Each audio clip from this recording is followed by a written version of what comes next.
Hello students, मैं मंजीत मूंगा आप सभी का अपने यूट्यूब चैनल पर स्वागत करती हूँ। आज के इस वीडियो में हम पढ़ेंगे क्लास 7 की हिंदी की पूरक पाठ्य पुस्तक बाल महाभारत कथा से लेसन नंबर 10 पांडवों की रक्षा। चलिए स्टार्ट करते हैं वीडियो स्टार्ट करने से पहले यदि आपने मेरा चैनल सब्सक्राइब नहीं किया है तो प्लीज़ उसे सब्सक्राइब करें और बेल आइकन का बटन प्रेस करें। 5 पांडव माता कुंती के साथ वारणावत के लिए रवाना हो गए। नगर के लोग उन्हें बहुत दूर तक छोड़ने गए। बाद में युधिष्ठिर ने नगर वासियों को समझा बुझाकर वापस हस्तिनापुर भेज दिया। वारणावत के लोग पांडवों के आने से बहुत खुश थे। उन्होंने पांडवों का भव्य स्वागत किया।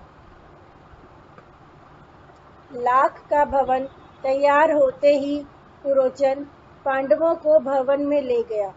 भवन को देखते ही युधिष्ठिर को समझते देर न लगी कि यह भवन जल्द ही आग पकड़ने वाली वस्तुओं से बना है। विदुर ने युधिष्ठिर को दुर्योधन के इस षड्यंत्र से बचने का उपाय सांकेतिक भाषा में पहले ही समझा दिया था। युधिष्ठिर ने माता कुंती के साथ साथ भीम, अर्जुन, नकुल और सहदेव को भी सावधान कर दिया। वे सब युधिष्ठिर की बात मानकर भवन में ही रहने लगे। वे पुरोचन को इस बात का जरा सा भी संदेह होने देना नहीं चाहते थे कि वे सब जानते हैं। इस बीच विदुर का भेजा हुआ एक सुरंग बनाने वाला कारीगर वारणावत नगर आ पहुंचा। उसने अपना परिचय देते हुए कहा कि मैं आप लोगों की भलाई के लिए हस्तिनापुर से आया हूँ।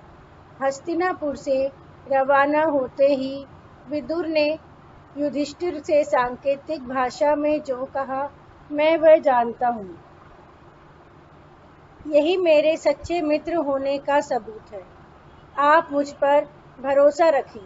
मैं आप लोगों की रक्षा का प्रबंध करने आया हूँ। इसके बाद कारीगर महल के अंदर पहुँच गया और कुछ ही दिनों में उसने सुरंग बना दी। यह काम इतने गुप्त रूप से हुआ कि पुरोचन को अंत तक इस बात की खबर न होने पाई।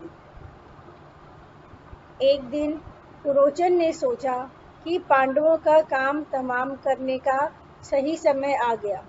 युधिष्ठिर उसके रंग ढंग से जान गए थे। युधिष्ठिर की सलाह से माता कुंती ने उसी रात को एक बड़े भोज का प्रबंध किया, मानो कोई बहुत बड़ा उत्सव हो। खूब खा पीकर भवन के सभी कर्मचारी और पुरोचन भी गहरी नींद में सो गए।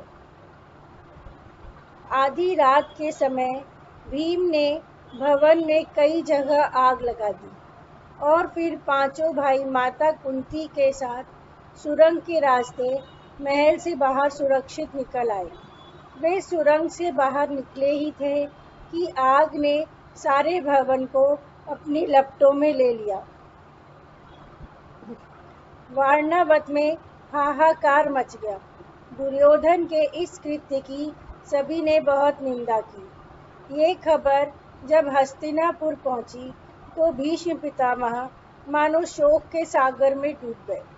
विदुर ने उन्हें ढांढस बंधाया और पांडवों के बचाव के लिए किए गए अपने सारे प्रबंध का हाल बताकर उन्हें चिंता मुक्त कर दिया।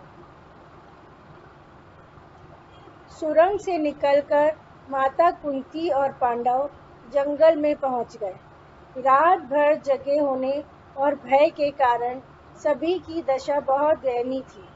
माता कुंती की दशा बड़ी दयनीय हो गई। वह थक के चूर हो गई।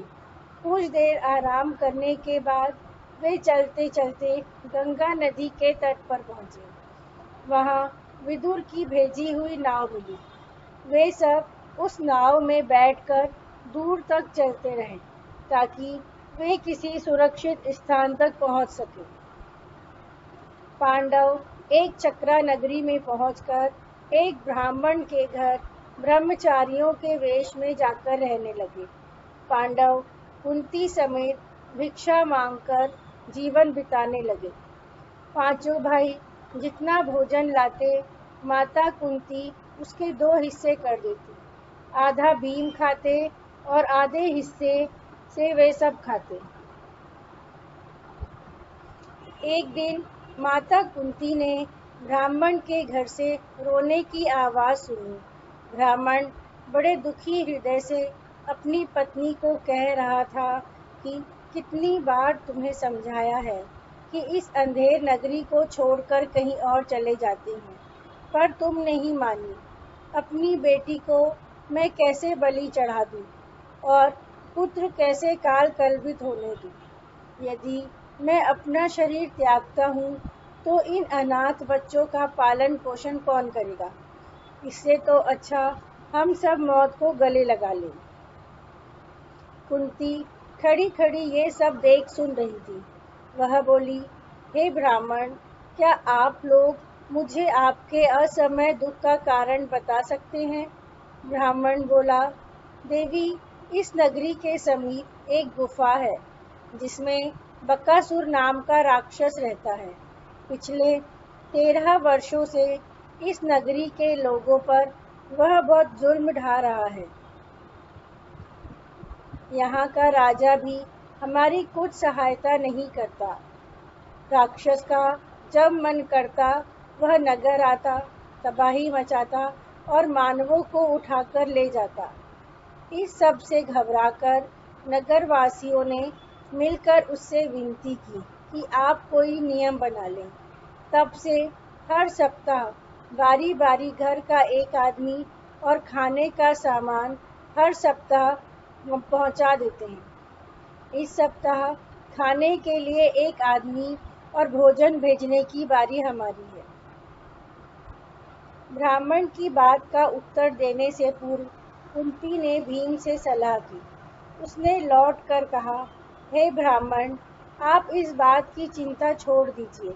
मेरे 5 पुत्र हैं। उनमें से एक आज राक्षस के पास भोजन लेकर चला जाएगा। ब्राह्मण बोला, हे देवी, मैं ऐसा नहीं कर सकता। आप लोग मेरे अतिथि हो। मैं आपके बेटे को मौत के मुंह में नहीं भेज सकता। मुझसे यह अपराध नहीं होगा।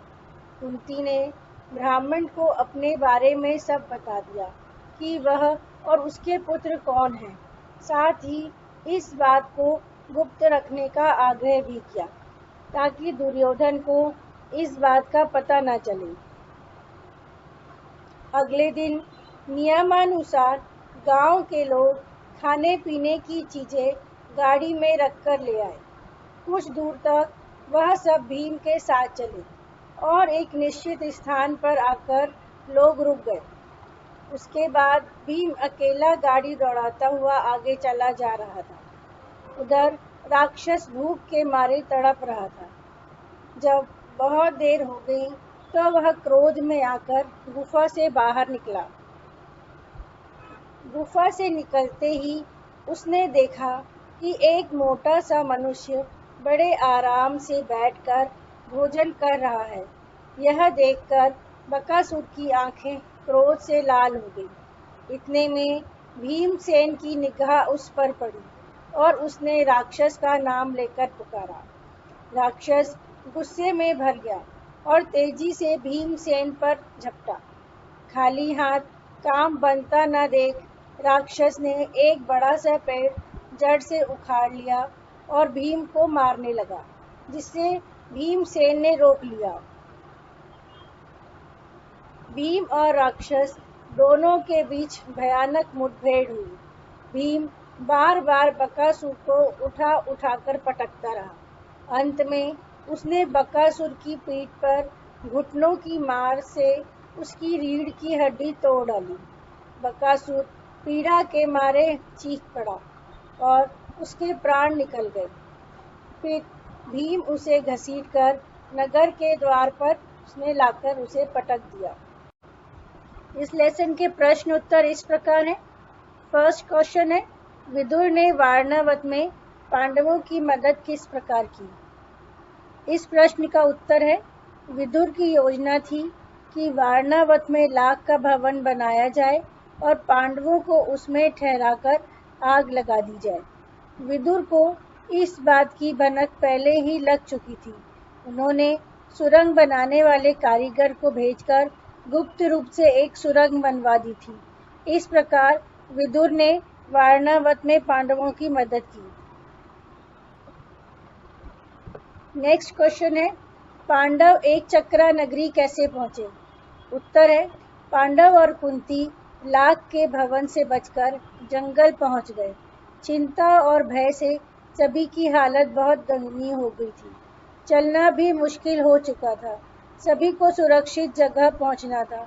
ऐसे में भीम ने कुंती को कंधे पर, नकुल और सहदेव को कमर पर और युधिष्ठिर और अर्जुन को दोनों हाथों में पकड़ लिया और जंगल से निकलकर गंगा नदी के तट पर पहुंचे।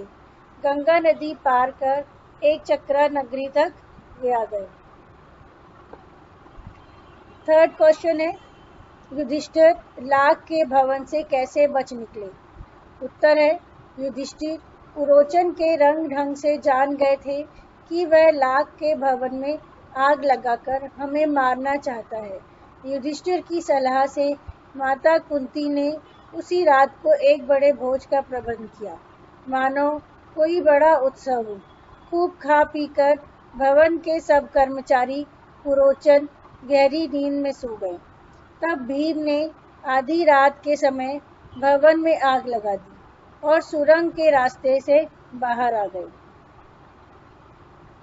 फोर्थ क्वेश्चन है, भीम ने एक चक्रा नगरी के लोगों को राक्षस के आतंक से कैसे मुक्ति दिलाई? उत्तर है, कुंती के कहने पर ब्राह्मण परिवार की तरफ से भीम स्वयं भोजन लेकर राक्षस की गुफा की ओर चल दिया। भीम अकेला गाड़ी दौड़ाता हुआ आगे चला जा रहा था। उधर राक्षस भूख के मारे तड़प रहा था। जब बहुत देर हो गई तो वह क्रोध में आकर गुफा से बाहर निकला। निकलते ही उसने देखा कि एक मोटा सा मनुष्य बड़े आराम से भोजन कर रहा है। यह देखकर बकासुर की आंखें क्रोध से लाल हो गई। भीम और राक्षस दोनों के बीच भयानक मुठभेड़ हुई। भीम ने उसकी रीढ़ की हड्डी तोड़ डाली और बकासुर पीड़ा के मारे चीख पड़ा और उसके प्राण निकल गए।